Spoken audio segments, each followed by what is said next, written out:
Hey man, say man, it's your boy Nick in the Brain, man. We back at Like a Bad Habit. Shout out to everybody who's tuning in.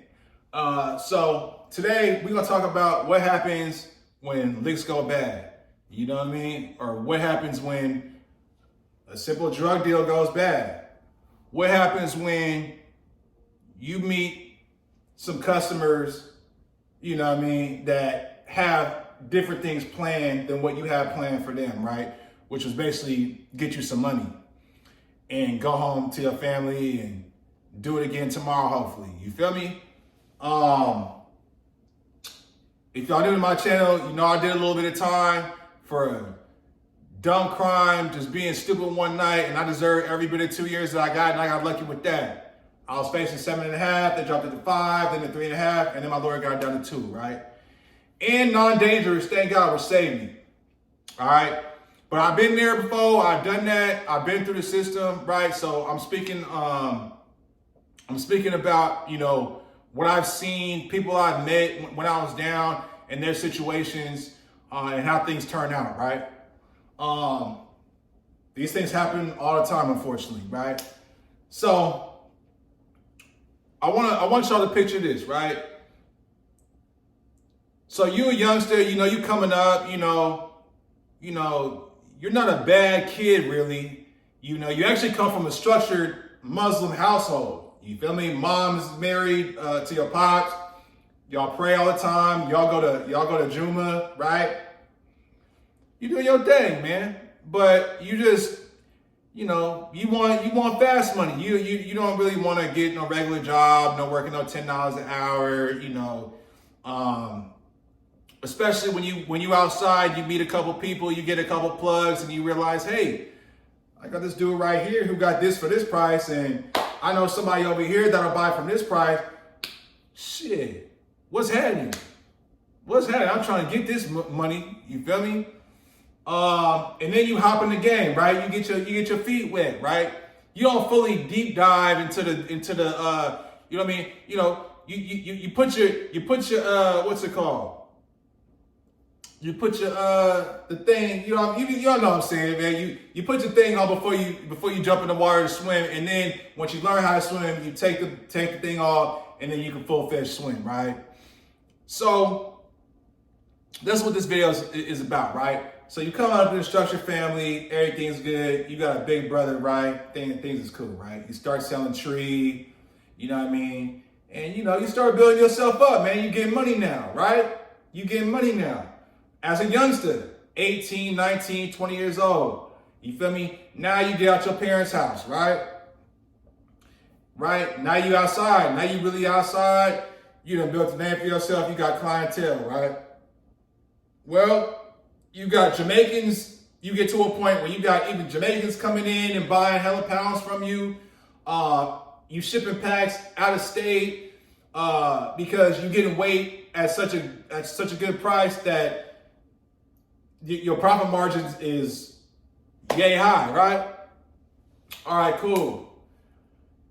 What you don't understand, or what you might not grasp, or you might even know this, but what you might not grasp is you're now slowly ingratiating yourself into a lifestyle that's going to be extremely hard to get out of. Well, why you say that, Inky? Well, when I can make $27,000 off this one transaction today, and it's gonna take me a year to make $40,000 as a whatever, or $35,000 as a whatever occupation you want to insert there. What are most people gonna choose? The 27 bins, right? Okay, cool. Well, what happens is you get comfortable, you know. You do a deal, it goes right. You do another deal, it goes right. You're like, oh man, kicked up, man. Shit, I done made 50 bands this month. You feel what I'm saying? And it's still coming in, right? Now, and then, so, you know, you're networking, you meeting people, right? You meet this dude, y'all get real cool. Y'all got a common interest in dogs. He breeds dogs. You like dogs. He actually sells you a dog or gives you a dog, and y'all rocking, right? And y'all not even the same color. He a white boy. You a whole Muslim, but he a white boy, but y'all the same height. You feel me?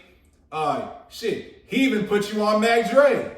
You know what I'm saying? If y'all know who Mac Dre is, y'all know who Mac Dre is, but yeah, he put you on Mac Dre. So now you slapping bass shit out here in Arizona, you feel me? And he kind of put you on, right? So y'all rocking, right?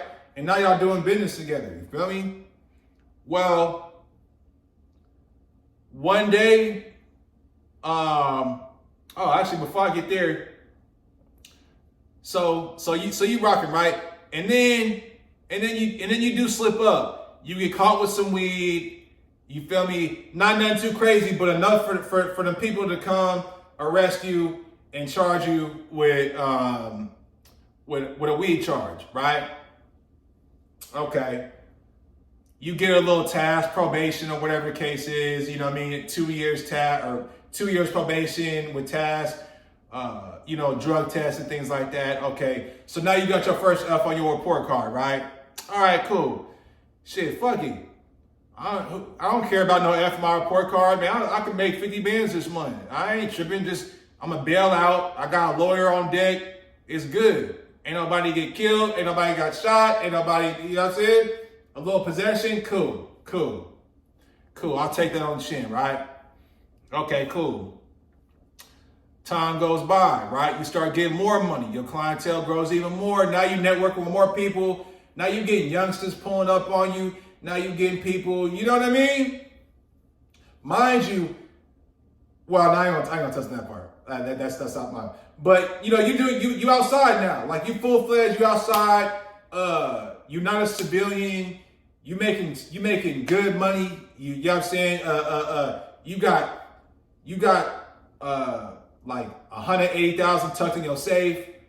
Plus you got peas on deck, and it's coming like water, right? So now you kind of maybe arrogant. You know what I mean? You might be kind of like, man, can't nobody fuck with me, man. I'm not nigga out here. You feel me? Shit, 100,000 is like 100 million to a young nigga. You feel me? So yeah. So time goes on, right? Time goes on. A couple years later, somebody wants some product from you. Okay, all right. How much y'all need? Oh man, we want X amount of pounds. Oh, for real? And then the same, the partner, your white partner, who who sold you your dog and y'all got a camaraderie with, he like, yeah, man, it's good. You know what I mean? They're good people, man. But yeah, they want this weight. So you like, okay, cool. So you get your hands on the weight. Y'all set up the deal, right? Which, and this deal is gonna change the rest of your life. All right. So your boy set up the play. He said, man, yeah, come through. Just come through with the weight. They gonna meet us. You feel me? It's all good. You know what I mean? We gonna come up. Everything's Gucci. All right, cool. You go pull up over there. You got hella weight in your back, in the back seat, whatever the case is in the car, right? You meet him at his apartment. So you go inside. You weighing up, making sure the packages are right. Excuse me. You're making sure the package is right, everything good. Your partner go outside to meet with the custos. Making sure the money right. He's in there with like 2 or 3 people, and then you in the trap spot with one of their other associates. Just making sure everything good. And just making sure everything couple stay without saying too much. If you've been there and done that, you know what I mean. You know what I'm talking about, right? So you coordinating the plan, right? So time goes on, man. The packages are good, and time goes on, and you're like, man, this is taking a little bit long. You know what I mean? What's going on? Like, is everything cool? You ask him doing it in front of you, like, hey, bro, is everything good? Yeah, man, everything's straight, bro. Everything's straight, bro. We just, we getting the money together right now. You feel me? What they want. Meanwhile, your homie is outside with them, right? And you like, okay, you playing it cool because you don't really suspect nothing. It's just 3 or 4 young niggas. Like, shit, it's all good, right? Well, Come to find out, it ain't all good. It ain't all good at all. And matter of fact, it's about to turn really, really bad. So time goes on, and Brody, you know what I'm saying, Muslim homie, he's like, man, hey man, what's going on, bro? Like what's up for real? So then he's like, no, man, it's all good. Like, man, let's go outside. So they go outside. Man, his homie in the car.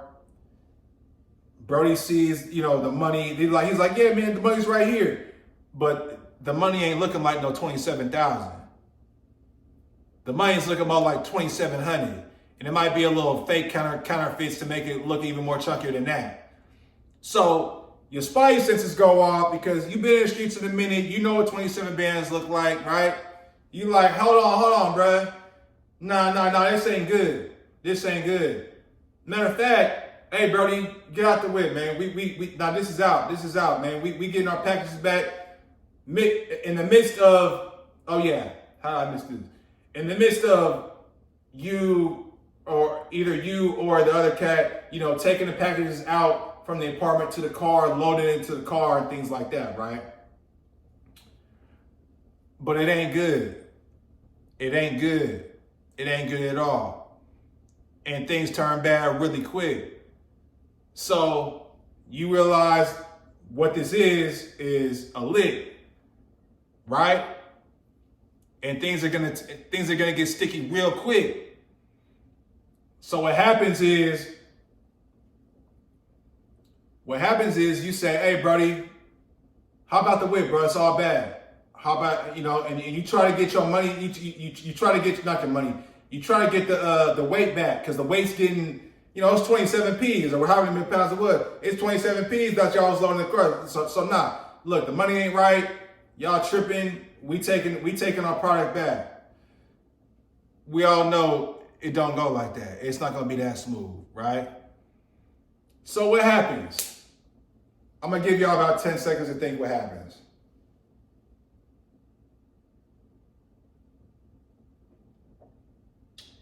Yeah.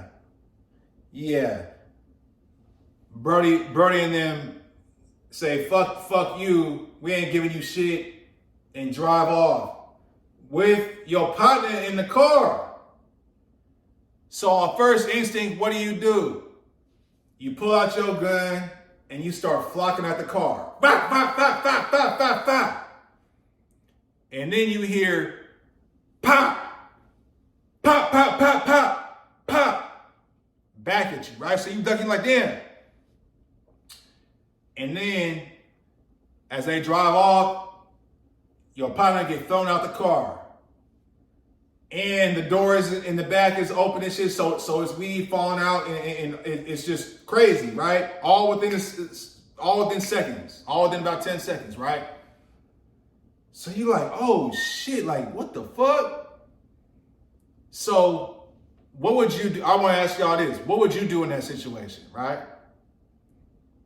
Well, that's what happened to my homie Muhammad, right? All right.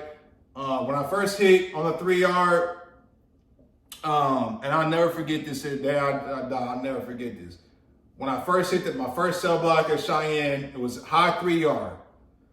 I'm talking about, it's basically a 4-yard, but it's not. It's a high 3. But when I first walk in, I get my mat, you feel me? 16, who was basically running that pod, you know, he approached me. Cordial dude, he wasn't no hostile dude, but face hella tatted. He looked manly as hell. So I'm like, man, oh, baby, what's up, man? Where y'all coming from? Our reception. Okay. And it was me and Boogie, who I came from reception with. He's like, yeah, man, okay. So what's up, y'all? Y'all good? Y'all got everything? Which was a nice way of saying, what's up, man? Y'all good? Y'all got your paperwork? You're not on no weird stuff, right? We're like, yeah, it's good, bro. It's just, you know, it's gonna come in the morning. Little did I know, I didn't have my paperwork on me. I assumed it did because my lawyer told me that it was gonna be shit with me, right? But I didn't have my paperwork. But I'm like, yeah, it's good, bro. I'm gonna get my property in the morning. Okay, cool. He helped me make my bed and everything. You know what I mean? and I didn't have shit. I didn't have nothing. I just made my bed. I had the top bunk at the time, so I cleaned my little top bunk. I roll over. I see Cash getting tatted. With shout out to Cash, man, from Memphis, man. You know what I'm saying? He was some ism too. Cool and smooth cat, man. You know what I'm saying? That's why I rock with Memphis. Memphis-ism, I rock with him, right? But he getting tatted, I'm like, okay. And then I look to the left of me, that's where Muhammad is at. And I could just tell by his energy, his mannerisms, like this dude is probably a lifer. The way his cell was set up, just the way he sat, and just his everyday routine, I just knew he was down for a long time, right? And I didn't meet him that quick like that. I met him maybe like on day 2 or day 3, you feel me? Primarily because I needed something to do. I didn't have no TV, I had no books or nothing, so I'm like asking the brother, I'm like, man, what's up, man? Like, what's happening, man? Who got some books I can read? Like, man, how's your neighbor? Muhammad, bro, he be on it, bro. He be reading and studying all the time. He got, bro, and me and him used to study everything. Metu Netter, like we used to have real study sessions for real. You feel me? And he gave me the Michelle Alexander book. I forget what it's called, but it's about incarceration. That was the first book I read when I was down. I read like 12 books when I was in reception when we pressed the COs to get us books, and that's another story I told on my channel too. But yeah, so he gave me some books. You feel me? So I'm reading books and shit, and we start chopping up and getting cool. You know, we talking politics. Like we're having intellectual conversation, not just about bullshit. What you do on the streets, who you shot, the licks you done did, the bitches you fucked. We wasn't on that. We was on some real intellectual shit, which is why I rock with Bernie. Like he used to see me watching Fox TV. I need to do a video too on how I became a conservative in prison too. But he was more liberal, so we used to have arguments, right? We used to really have some real conversations, right? And I didn't even know he was down for a minute. Come to find out, that's what he was down for, bro. That situation I just told y'all, that's what he was down for. And what happened was they charged him with felony murder because of it. Because, like I told you, when he was young, he got caught with some weed, nothing too major, but now you're a convicted felon. And then when they hit that lick and drove off with the packs, he shot the car. You feel me? Shot the car, and they returned fire and shot Doug. His white dude name was Doug. RIP to Doug. Shot him in the head, threw him out the car, right? And what I'm gonna do next is go through his appeal paperwork and kind of show you like how, you know, what he told me definitely matched up. Before I do that, I'm just gonna let y'all know, like, so it got to the point where, and we working out together, like that was my brody, man. You feel me? And he was running store too. So I'll get store from him and shit like that. It was real convenient. You feel me? Muhammad was a good dude, man. But just a drug dealer who got caught up in fast money and a lick went wrong, or a drug deal went wrong because he didn't lick nobody, but some young, dusty ass, broke ass niggas, man, robbed him, killed his homie, kidnapped him, killed his homie, threw him out the whip. And the crazy thing is they all got caught. The dudes who shot Dub got caught, and from what I heard, when they caught him, the people's ready to their spot, and they all there kicking it, having bitches over there, smoking and drinking, hella money on the table and shit like that, like they done sold the weed off and shit like that. And the crazy part is from what I know is Muhammad and these niggas are all in the same yard. They just on the opposite side of Cheyenne. You feel me? So, but before I left the 3 yard, I pulled up on Muhammad for like 5 hours. We had like a long conversation because when they told me I was going to a 2 yard, I'm like, man, it's my homie, man. So, man, we got to chop it up for real. Come to find out, you know, I know his big brother. His big brother is a top dog out here. He's doing 17 years in the feds. And they know one of my first partners I met out here when I first moved to AZ from the Bay. They know him, and Muhammad's big brother was his big partner. So I'm like, damn. So then I realized, like, damn, this is who you are. Because I know who you are, and I was hearing about you, but I didn't know that that's who you are. So that's how small the prison world is, and how small the world is really. You feel what I'm saying? But yeah, because of that, they gave Muhammad 25 to life, all because he was a convicted felon, and they charged him with felony murder and prohibited possessor.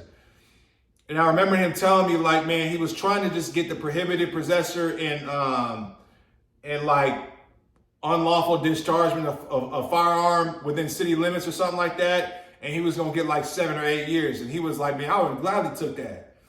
But he thought, now I don't know this for a fact, but if my memory serves me correct, I think he thought that the dudes that robbed them would keep it solid, and they can go to trial and kind of beat it in some kind of degree, if that makes sense, right? And he wasn't gonna get the felony murder, but that's not how it went.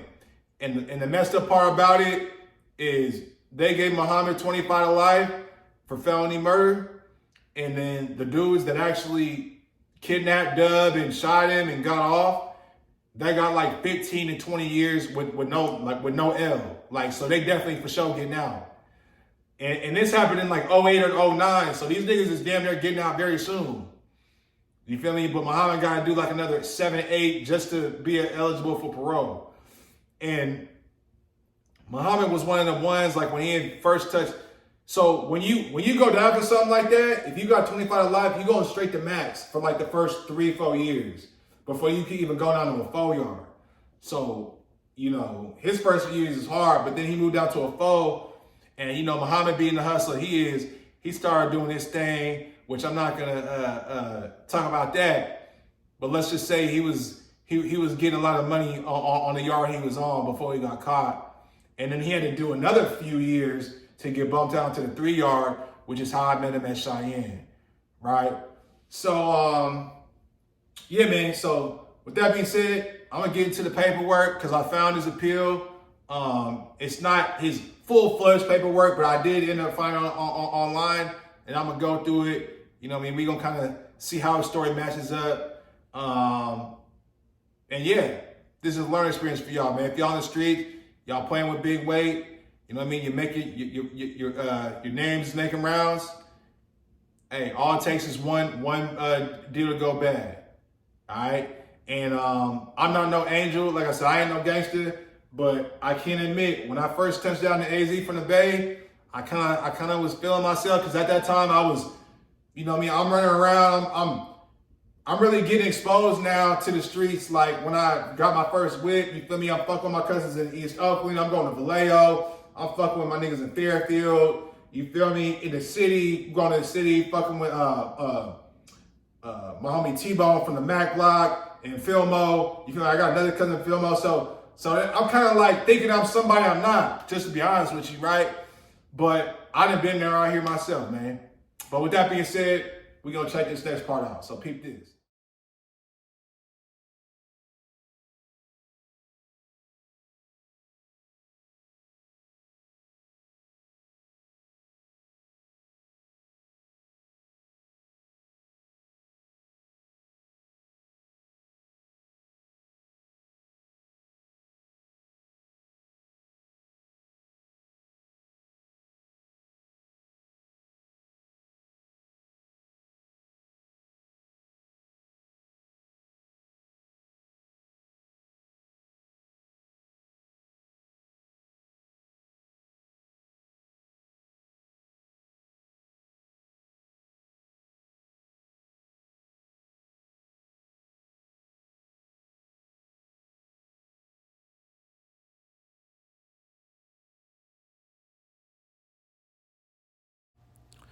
Yeah, man. So, you know, there you have it. Now, you know, my editing skills are trash.